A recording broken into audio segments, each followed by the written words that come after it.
The auction house on Xylera Prime was packed with wealthy buyers, their scales glittering under harsh lights as they examined the latest batch of exotic imports. Commander Xylith moved through the crowd with practiced indifference, her crimson scales marking her as high-ranking military, her forearms crossed in a posture of bored authority. She had no interest in purchasing anything. She was here on orders, ensuring the human trafficking operation remained legal under Xyleran law. Legal. The word tasted like ash in her mouth. She stopped at cage 17, drawn by something she couldn't quite name. Inside, a human male sat with his back against the bars, his brown eyes fixed on nothing. He was young, perhaps mid-20s by human standards, with dark hair and a lean build that spoke of poor nutrition. Like all the human pets in this facility, he wore a collar and minimal clothing marked as property. "That one's defective," the auctioneer said, noticing her interest. "Won't respond to commands, won't perform tricks, barely eats. We're selling him at a loss just to clear inventory. Cheap labor for mining operations, maybe, if you can break his spirit first." Xylith found herself staring at the human. There was something in his eyes, not the broken emptiness of a defeated slave, but a quiet, burning defiance. He was refusing to cooperate not because he couldn't, but because he wouldn't. Even now, caged and collared, he maintained his dignity. How much? She heard herself ask. The auctioneer named a pittance. Xylith paid without haggling. She told herself she was just removing one human from a terrible situation, that it was a small act of rebellion against laws she enforced but despised, that she would free him once she figured out how to do it safely.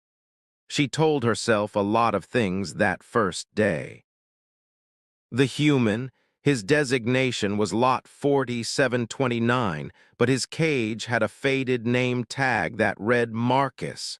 Didn't speak during the transport to her dwelling. He sat in the cargo area of her transport, staring out the window at Xylera Prime's triple moons, his expression unreadable. Xylith's home was a military-issued apartment, spacious by Xyleran standards but austere. She'd never bothered to decorate. What was the point when she spent most of her time in the field, enforcing the Empire's will across a dozen conquered worlds? "Okay," she said once they were inside with the door sealed. "I'm going to remove your collar. I need you to understand that I don't believe in this, in any of this, but we have to be careful. If anyone discovers I'm harboring an unregistered human, we'll both be executed." Marcus looked at her for a long moment. Then, in a voice rough from disuse, he said, "Why? Why did I buy you? I don't know. Temporary insanity, probably. No, why don't you believe in it? You're Xyleran military. You enforce these laws." Xylith's scales rippled, an involuntary sign of discomfort. "Because I've seen what your species is capable of. I've read your history, your literature, your philosophy. You're not pets. You're not property. You're people, and what we're doing to you is wrong." She expected gratitude, maybe relief. Instead, Marcus's expression hardened. "Then why do you enforce it? If you know it's wrong, why do you participate?" The question hit like a plasma bolt. Xylith had asked herself the same thing 1,000 times, always finding excuses. Orders, career, survival. The system was too big to fight alone. "I don't have a good answer," she admitted finally.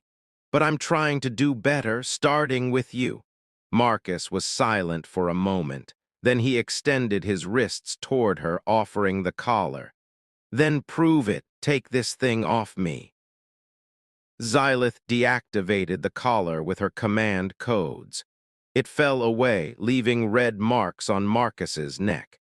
He touched the bare skin, his eyes closing briefly in something that might have been relief or pain or both. "What happens now?" he asked. Now we figure out how to survive this." The first weeks were awkward. Marcus wouldn't accept being treated as a pet, but he also couldn't be seen as an equal, not in Xylaran society where humans were legally property. They settled into an uneasy arrangement. Xylith gave him his own quarters, access to her library and entertainment systems, and freedom to move about the apartment as long as he stayed away from windows. In return, Marcus existed. He read voraciously, consuming everything he could find about Xylaran culture, military tactics, political structures. He asked endless questions. He challenged every assumption Xylith made about humans, about the Empire, about the war that had led to Earth's conquest. "Your people didn't win because you were stronger," Marcus said one evening 3 weeks into their arrangement. They were sharing a meal, something else that would have scandalized any Xylaran observer. "You won because humanity was divided. We were fighting ourselves when you arrived. If we'd been united." "You would have lost anyway," Xylith said, but there was no conviction in her voice. "The Empire has conquered 100 worlds. And how many of those worlds fought back with nuclear weapons? How many had populations willing to die rather than surrender?" Marcus leaned forward, intensity burning in his eyes. "You've never faced a species like us before. We're insane, Commander. We'll burn our own world down rather than accept slavery." "Then why didn't you?" The question hung in the air. Marcus's expression darkened.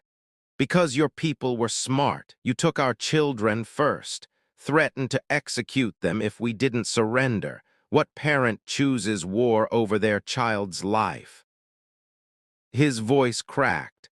"We chose our children, and now they're growing up in cages, being sold as pets, forgetting they were ever human." Xylith had no response. She'd never thought about it from that angle, the impossible choice human parents had faced, the long-term psychological warfare of the Empire's conquest strategy. "I'm sorry," she said finally. "I know it doesn't change anything, but I'm sorry." Marcus looked at her, really looked at her, and something shifted in his expression. "You mean that?" "Yes, then help me do something about it." It started small. Marcus would analyze intelligence reports Xylith brought home, pointing out patterns she'd missed. He had an intuitive understanding of human psychology that helped her predict resistance movements, anticipate problems before they escalated. She started bringing him to strategy sessions, disguised as her personal assistant, collared and silent, while he fed her tactical suggestions through a hidden comm device. Her performance ratings improved dramatically. She was promoted, given command of an entire sector's security operations. And with each promotion came more access, more intelligence, more opportunity for Marcus to understand the Empire's weaknesses. "There's a resistance network operating on Kepler Station," Marcus said one night, 6 months into their partnership. "I can see it in the supply chain anomalies, the communication patterns. They're smuggling humans off-world, 1 or 2 at a time." "I know," Xylith said quietly. "I've been delaying my report, hoping they'd cover their tracks better. If Command finds out, they'll execute everyone involved." Marcus studied her. "You've been protecting them." "I've been trying, but I can't keep it quiet much longer. There's going to be an audit, and when they discover, then we warn them, give them time to evacuate." "That's treason, Marcus. If I'm caught, they'll execute me. Probably torture me first to find out what else I know." "I know what I'm asking," Marcus said. His hand moved across the table, not quite touching hers, but close, a gesture of solidarity. But you said you wanted to do better. This is what better looks like. Xylith looked at his hand, so small compared to her four-armed frame, so fragile. Then she placed one of her clawed hands over his. Okay, she said, let's do it. They warned the resistance. 300 humans escaped before Imperial forces raided Kepler Station. Xylith falsified reports, diverted investigations, used every tool at her disposal to cover their tracks, and she got away with it. You're good at this, Marcus said, something like admiration in his voice. The whole rebellion thing. I'm terrified, Xylith admitted. Every day I wake up expecting Imperial security to break down my door. But you keep doing it anyway. That's called courage, Commander. Their partnership deepened. Marcus was no longer just someone she'd saved. He was her strategist, her moral compass, her closest confidant. They worked together to identify other humans who could be rescued, other operations that could be protected. Always careful, always covering their tracks, always aware that one mistake would end both their lives. And somewhere along the way, Xylith realized she'd fallen in love with him. It was absurd, illegal, biologically questionable. Their species weren't even compatible for reproduction. But she loved him anyway. Loved his fierce intelligence, his unwavering principles, his refusal to accept defeat even when caged and collared. She loved how he challenged her, how he made her question everything she'd been taught to believe. She never said anything. How could she? He was human, she was Xylaran. He'd been enslaved by her people. Any romantic gesture would be tainted by the power imbalance between them, by the collar she'd removed but could legally force him to wear again at any time. So she kept silent and told herself it was enough just to work beside him, to fight for a better future even if she never got to share it with him. The assassination attempt came on a cold night, almost a year after Marcus had entered her life. Xylith woke to the sound of her apartment's security system shrieking warnings. 3 assassins had breached the perimeter, not Imperial security, but something worse. Insurgents from the Human Liberation Front who saw any Xylaran as the enemy, even ones secretly helping their cause. Xylith rolled from her bed, reaching for her plasma rifle. She took down one attacker in the hallway, wounded another, but the third got past her defenses and into her quarters. She felt the plasma bolt burn through her shoulder, felt herself falling. The assassin stood over her, weapon raised for the kill shot. Then Marcus was there.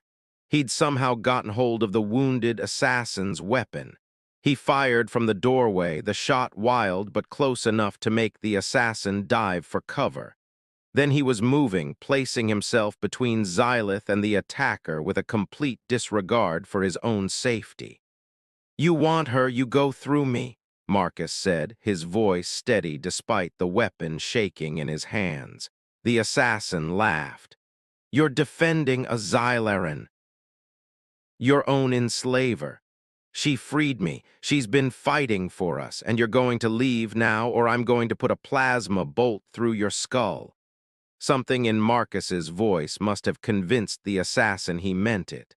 The human insurgent fled, leaving blood trails and smoke. Marcus dropped the weapon and rushed to Xylith's side. "Oh God, you're hit. Okay, medical supplies, where?" "Cabinet, left side," Xylith managed through the pain. Her shoulder was a mess of burned flesh and shattered scales. Marcus worked quickly, his hands steady despite his obvious fear. He'd learned basic Xylaran first aid over the past months, and now he used every bit of that knowledge to stabilize her wound, seal the worst of the bleeding, apply regen gel to the burns. "You saved my life," Xylith said, once the initial agony had faded to manageable pain. You saved mine first, Marcus replied. We're even.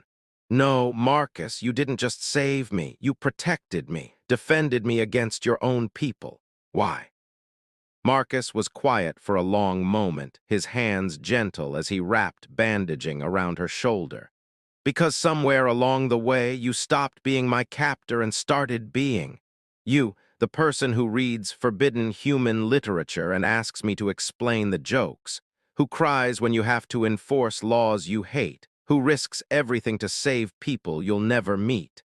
He met her eyes, and she saw something in his gaze that made her 4 hearts race. Because I fell in love with you, Marcus said simply. I know it's complicated and probably wrong and definitely illegal, but I love you, Xylith, and I wasn't going to let anyone hurt you. Xylith felt tears gathering, a shameful display of emotion by Xylaren's standards, but she couldn't stop them.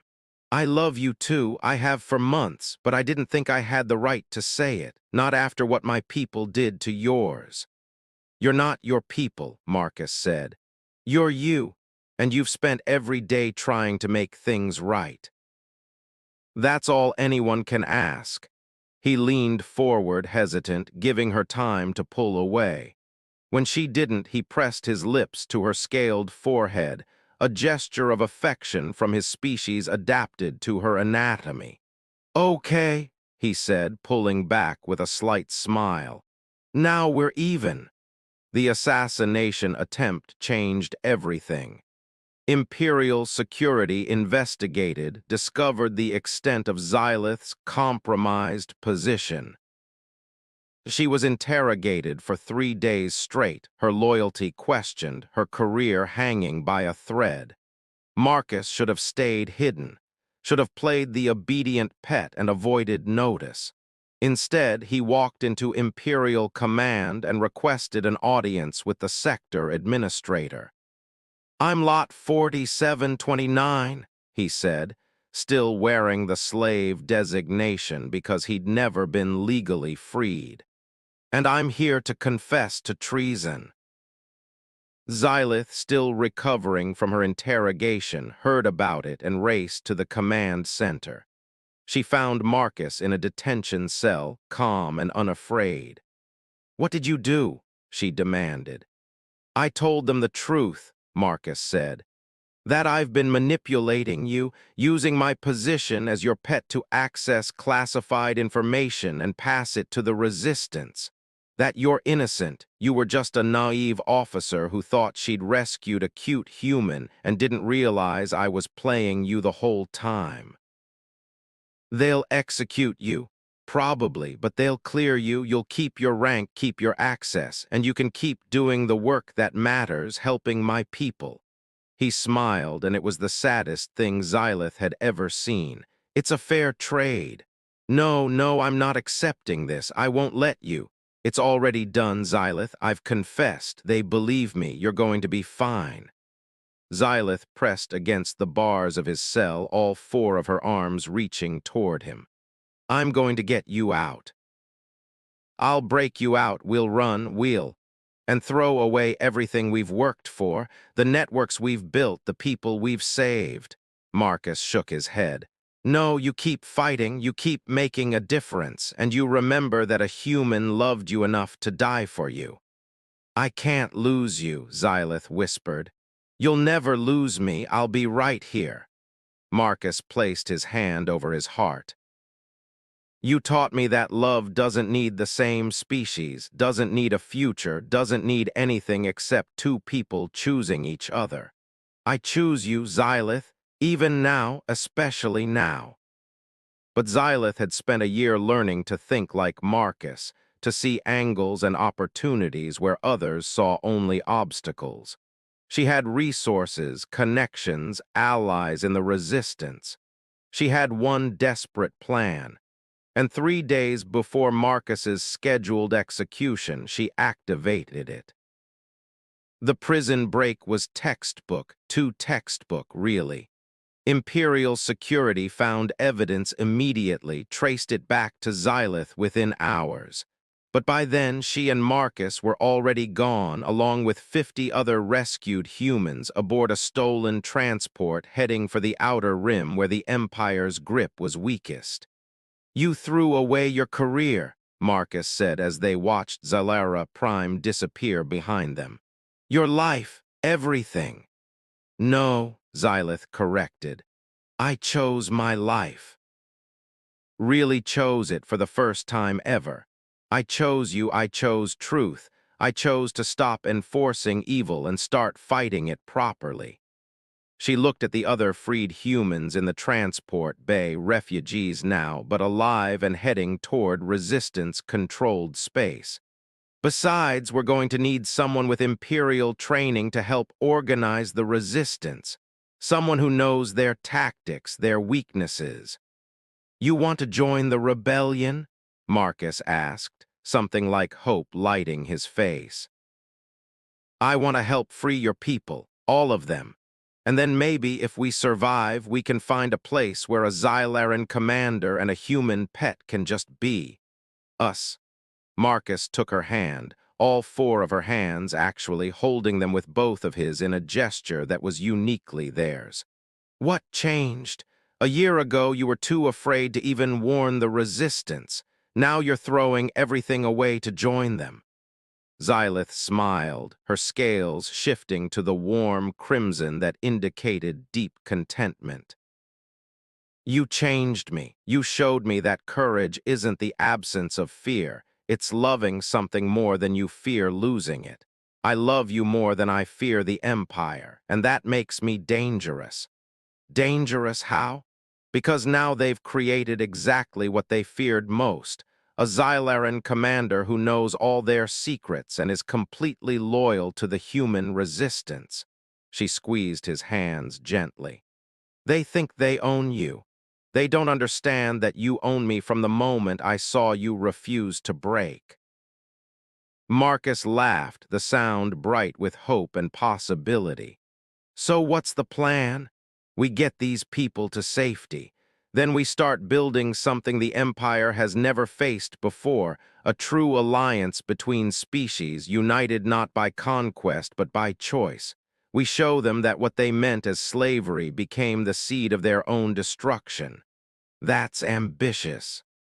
"I learned from the best," Xylith said, pulling him close. "A human who was supposed to be a pet but became a revolutionary instead. Who taught a commander to see past her uniform and fight for what's right." "I was never actually a pet," Marcus pointed out. "No," Xylith agreed. "You were always free. I just didn't realize it until you freed me too." They stood together at the viewport, watching stars stream past as they fled toward an uncertain future. Behind them, the Xylaran Empire still stood, powerful and seemingly invincible. But it had made a fatal mistake. It had taught Xylith that humans were property when in fact they were people. And in doing so, it had created its own worst enemy. A commander who knew all its secrets, a human who refused to be owned, and a love that transcended species, law, and empire. The power had shifted. The household pet had become the strategist, the teacher, the revolutionary. And the commander who bought him had become his most loyal ally, his partner, his love. Now she would guard not just his bed, but his life, his freedom, and his people's future. Together, they would burn the empire down.